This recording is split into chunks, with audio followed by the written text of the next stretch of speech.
Hello all, Alison here. Welcome back to Words and Pictures for another Watercolour Wednesday. I'm planning a bit of colour playtime today. Maybe what I want to do is create myself another colour grid, something like this one where I did lots of botanical doodling. So I'm going to pick myself 3 colours to just have a play with today. And I'm thinking maybe a bit autumnal. We've had a very misty September morning today, so I think that's sort of where my brain is at. So at the moment what I'm thinking is a mixture or mixings up of Indanthrone blue, burnt sienna light, which is this gorgeous autumnal colour, and something like the Hematite genuine, which is an amazing mineral colour that granulates, so that's going to give us really interesting textural effects. Got a little mixing palette. And this really is about playing.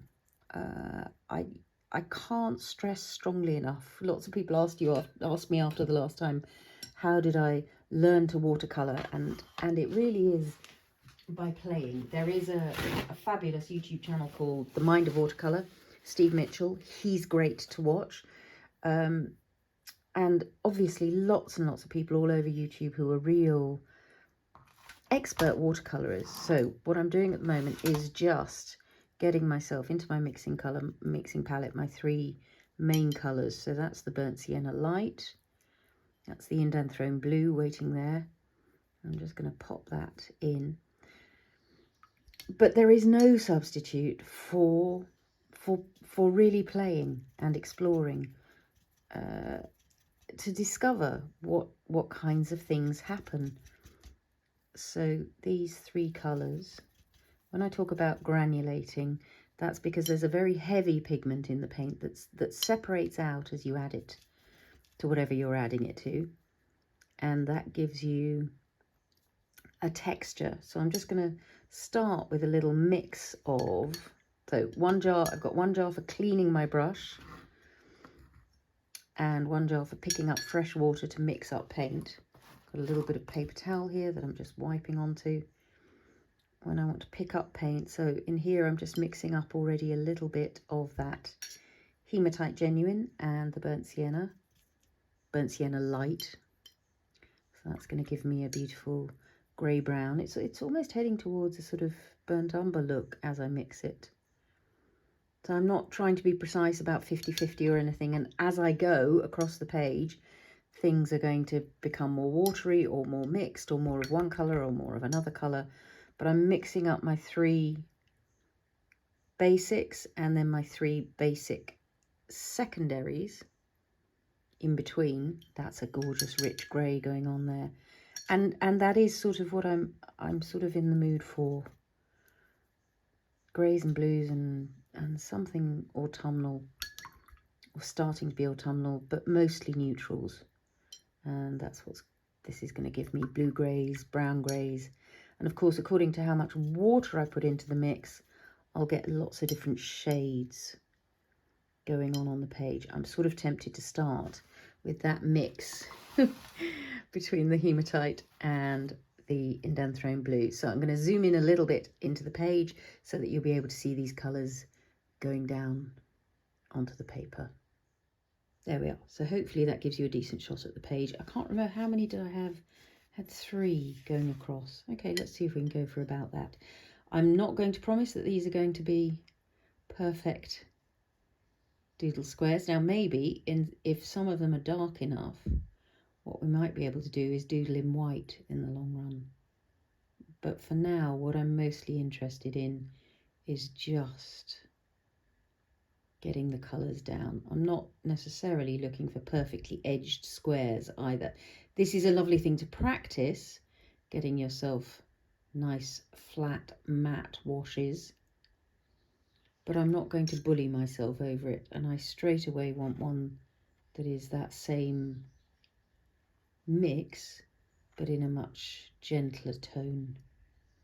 It's a really beautiful blue grey that I'm enjoying that already a lot. So watercolours won't travel onto dry paper. So where you've got the paper wet, that's where the pigment will travel to. If you've got a dry edge, it's not going to go beyond it. Because this is very, very textured, that's kind of gone beyond there. At the moment, I don't mind that. I'm pretty happy to let that kind of move. The little bit of paper towel just means that I can dry off the brush so that I get a stronger mix when I go in for my paint. If you're somebody that likes to have things measured out and perfectly aligned, then by all means go ahead and do that. So this is the secondary mix of burnt sienna light and hematite genuine. And that's giving me, as I said, kind of a soft brown, somewhere between sepia and burnt umber, I would say that is. I'm going to go in with a strong burnt sienna light down this column now. And this is just about getting a variation between what colours are happening where. I'm already enjoying the colour combination that's going on here. And I can see that as it develops, I'm going to enjoy this shift of colours. And there are going to be some autumn leaf ones. I might do botanical doodling in these again. I might go for just simple mark making, stripes, spots, rings, circles. And we might want another of those, but maybe just a little. So I'm going to go down here and pop one of those right here, because I can sort of tell that's the other place my brain wants a full-on burnt sienna light. But I think it's only, well, maybe 3 is a good number. 3 burnt sienna lights. But you can see already that one's got more pigment, this one's got less pigment. So even though it's I'm taking a risk here. It might be simpler to just go all the way along and put all my boxes in the right order, but because I want to position them the right distance apart from one another, if you see what I mean. I'm taking a risk that this is what I'm going to end up with. Right, let's go in with some pure Indanthrone blue, because we haven't got one of those yet. So that's going to come here.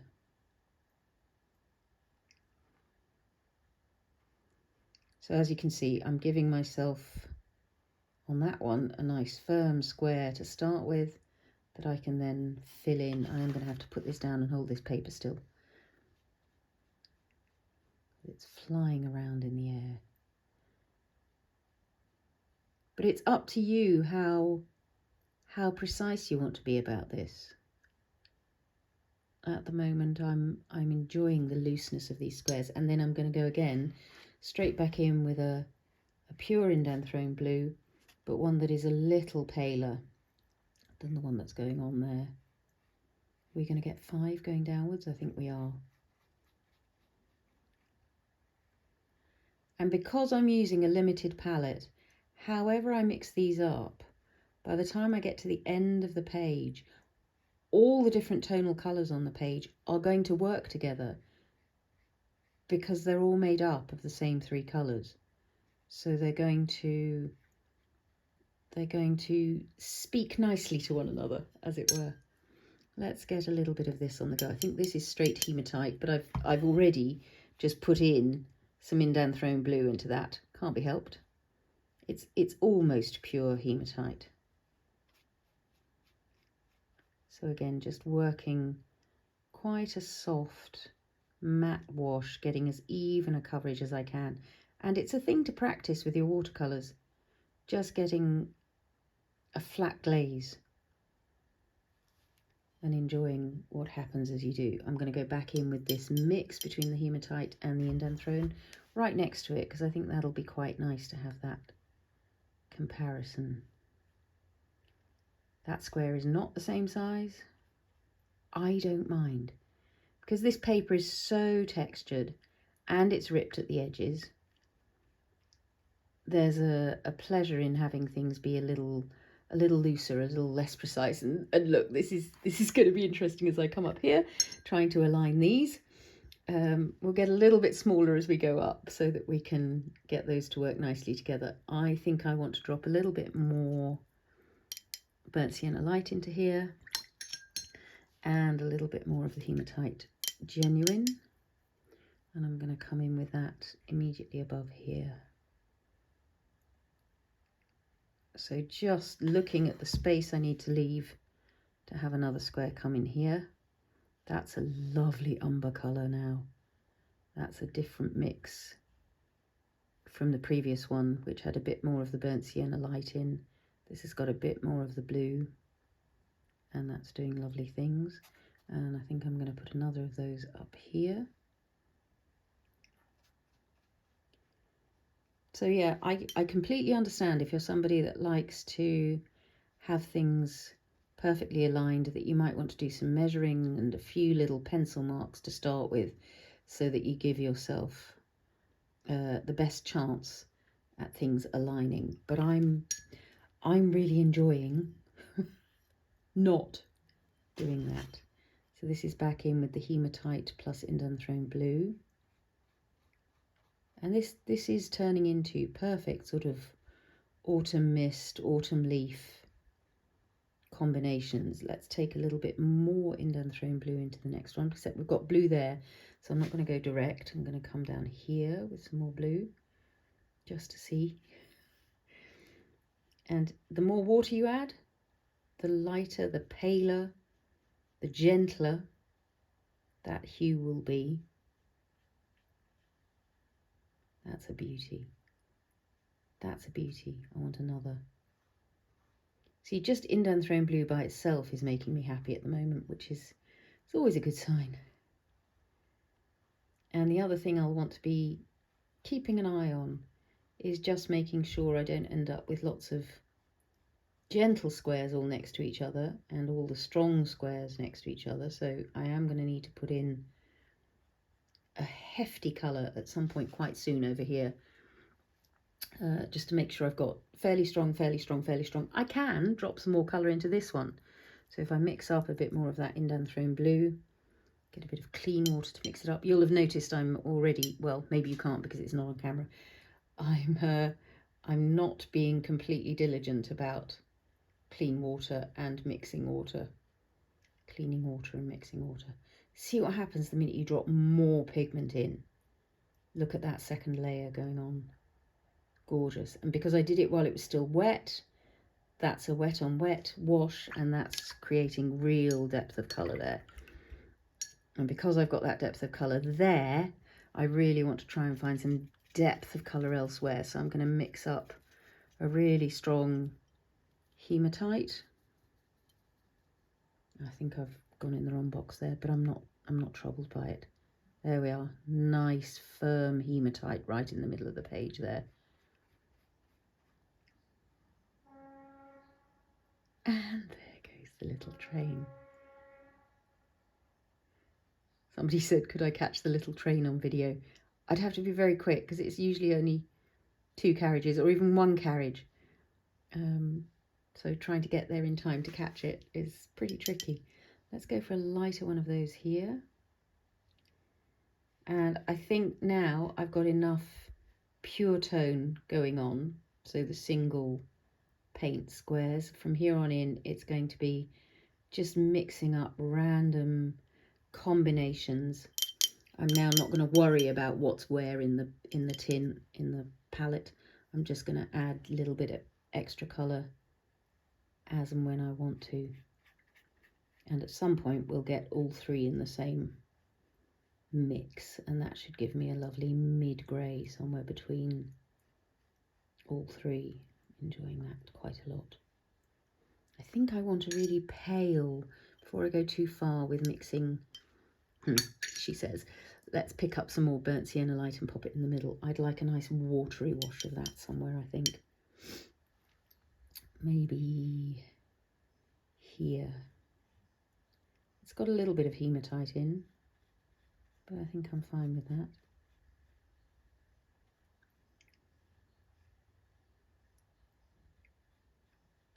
And I think we will be going for fairly watery washes from here on in, because we've got quite a lot of strong colour going on. Oh, that's too similar. So where I've gone in there, that's very, very similar to the colour next door. So I just shift up, change, pick the one next to it, and that's giving me that beautiful blue-grey. I just added in a bit more of the Indanthrone blue mix to just change up the colour I was getting. That's lovely. I come back in with a slightly paler blue. So I've got lots of Indanthrone blue there. I'm going to mix that up with a bit of the Hematite and go for something quite watery up in this corner. And if it's a colour one likes, which I do. So this is just another way of going about playing with colour trios. I do a lot of playing with colour trios because 3 is a kind of number that you can keep up with where you've got to, if you like. I think it wants another of those, maybe here. Let's go here. Fill in that gap. So playing with 3, I play with colour wheels, or I'll play with a grid. Lots of trio grids I've done in the past. If you have a look at some of the, if you search for watercolours in my channel, you'll find some mixings of trios of colours, plenty of it going on. I sort of want to spread out this square a little bit, but I know that that's risky, because even though I know that's pure Indanthrone, when you start adding edges, pigment tends to move in a slightly unpredictable way. But let's get ourselves, that definitely is going to cry out for a white doodle. If I move on to doodling on this page, I do sort of want another square almost that strong somewhere, and I think it's going to be here.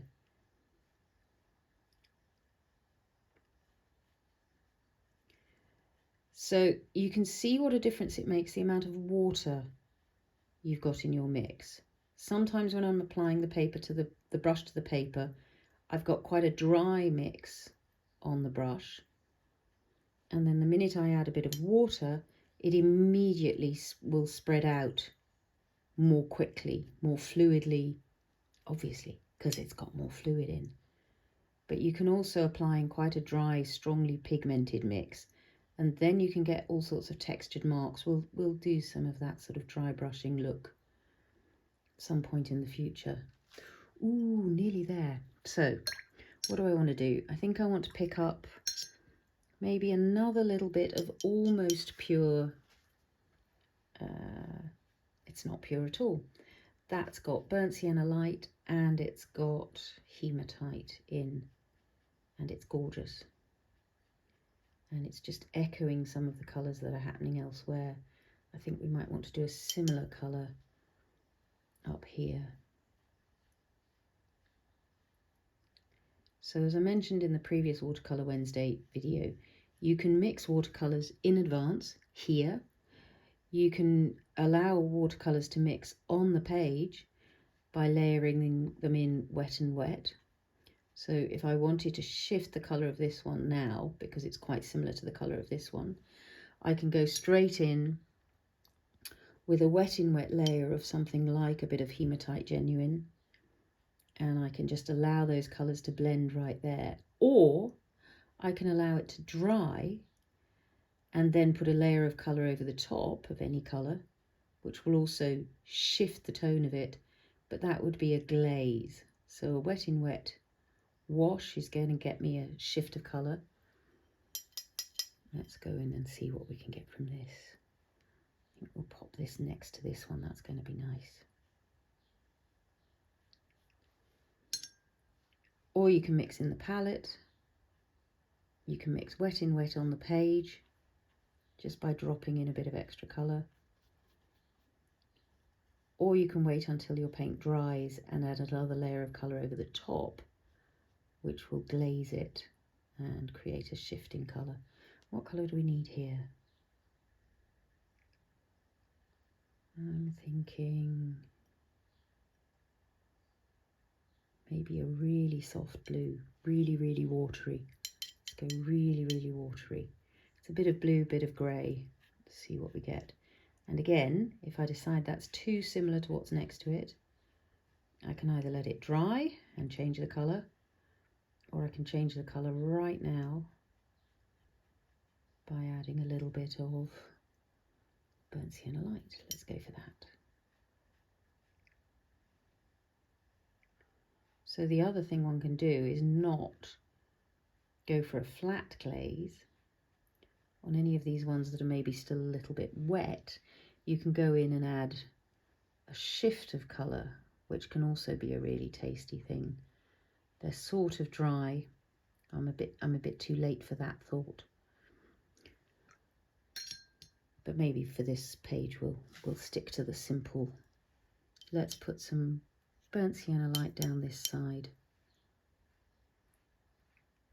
because that's the colour that's missing in that column.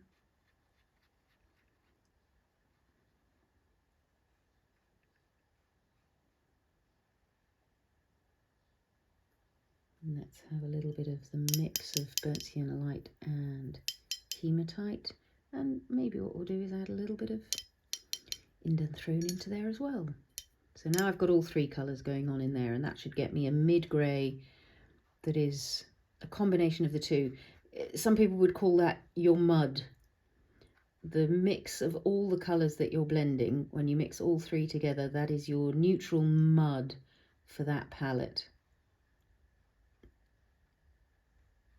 And in this case, I happen to have a very mud-coloured mud. I think we might be going for quite a strong blue in here. I think that might be what I'm after. It's got some hematite going on as well, but I think I want another attack of the blues here in the middle.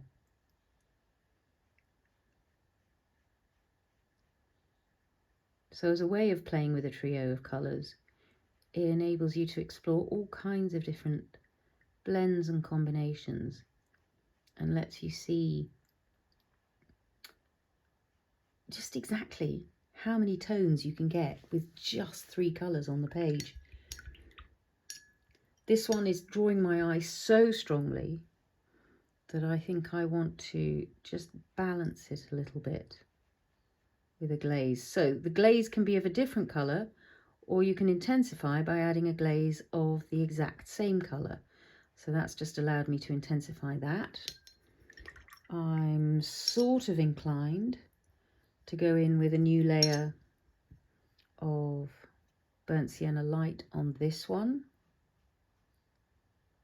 So again, just glazing over the top with the same colour enables me to intensify what's going on. That was over a dry square. Where else might I like a little bit more depth of colour? So I'm just looking at the page as a whole now, just seeing where darks and lights are happening. And part of me would like to add a little bit more intensity in one of the hematite squares, because I've got this one which is amazing. I'm wondering about adding a bit more hematite. I'm not sure I want to be middle and middle, that's all.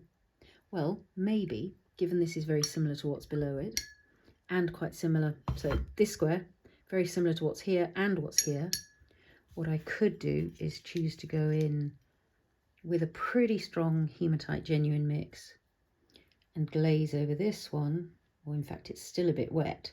So that's a sort of wet in wet wash, which is going to give me lovely texture, given that's a granulating colour.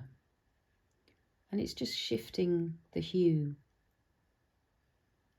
to create something a little bit different there.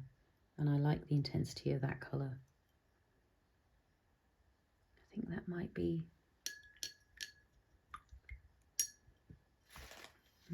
what I want for today. So the brush I've been using is a round, one of the most common sort of brush shapes. It does allow for quite nice even application of the paint. This is a size 8, which for this book is pretty good. What I'm really enjoying at the moment is how this burnt sienna light, around the edges, you've got what's on the cover of here, which is some of my stamps painted on fabric. And it's just echoing the colour of some of these berries, which is really pretty. Grand. I think I'm going to leave it there for today. So that's ways of mixing up three colours, just giving yourself a chance. You don't have to do it on a nice fancy rosette like this. You can just have a china plate or a plastic plate, or even mix up your colours on your craft mat. You've seen me do that in the past. but it just gives you a chance to explore with your 3 colours and gives you a lovely place to play the next time you come back to your art journal. So I will dive in for the close-up because these paints against the texture of the paper are really gorgeous. So I hope you've enjoyed that little bit of Watercolour Wednesday. Leave any comments down below, comments and questions, and yeah, I'll list the paint colours I've been using. These are Daniel Smith, and I hope you'll have a little play with some of your watercolours in a very simple way. It gives you a chance to explore, discover how adding more water or working with a drier brush can change what you're getting as these are drying. That granulating hematite, let me just show you. Can you see how some of that pigment is just dropping into the texture of the paper, separating out and just giving you those amazing effects? So that's the joy of a granulating watercolour, which we can look at in more detail if that's something that would interest you. So if you'd like to have a look at granulation, if you'd like to have a look at things like that, we can absolutely do that. Leave me a comment, but do also bear in mind there are lots of people playing amazing games with watercolour all over YouTube. Happy crafting all. And I'm back again. I just thought I'd give you just the taste of these 3 colours as they come. So this is your burnt sienna light, which if you get yourself a nice strong pigment-full brush, gives you this extraordinary autumnal burnished colour. Spreading it down the page. This is onto dry paper. Then I'm just going to grab a little bit of extra water on my brush, move it on down, see how that pigment keeps going. Brush is almost clean now, so what I'm putting on is just pretty much clear water. I mean, look at that go. Right, let's grab ourselves the Indanthrone blue. So again, if you get yourself a nice strongly pigmented brush to start with, oopsie, coming in here, how strong that blue is, it's almost black. Spread it down a little bit, just add a little of water to the brush so that that colour can spread out. Little more water, spread out the colour, and then cleaning off the brush so it's almost pure water I'm adding to just let it spread out. That would go even further. If I had space on the paper, you could get that even paler as a soft wash. Let's see if we can send some of that pigment in that direction so that you can see quite how soft it can get at the end. There we go. Send that back up there. Beautiful. And then here is the hematite. That's because I started with such a strong... Yeah, I'm not convinced I got all the Indanthrone blue off the brush there. Good. Starting from scratch with our Hematite Genuine, which is our granulating colour. Mineral black. And again, just spreading that down the page. The mineral colours tend to be slightly less strongly pigmented, but oh my goodness, they're worth it in terms of, as you've seen on the page already, their mixing capabilities and just the beauty of how the pigment moves in the water. And then all the way down to pretty much a clean brush, and just let that pigment move into the spaces below. So this was really my sort of swatching piece of card, but I thought it would be fairer to show you what I was up to as I did it, and that's just going to give me a chance to label. Indanthrone blue, scribble scribble. Burnt sienna light,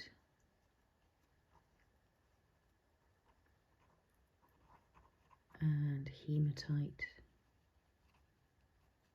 genuine. I'll let that dry a little bit before I go in for the close-up. So there's another of the things I mentioned last week, a bloom. So when you press water back up into pigment, it will interact in a way that gives you kind of a hard outline. Lots of people like to avoid that, depending on the kind of painting you're doing. If it's mixed media work or whatever it might be, that can be really beautiful extra texture.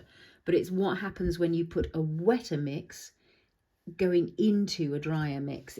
It's going to give you texture on the page. In any case, that's alongside all the beautiful things we're doing. So that was just a chance to swatch out those paints in a pure form just before I do my close-up.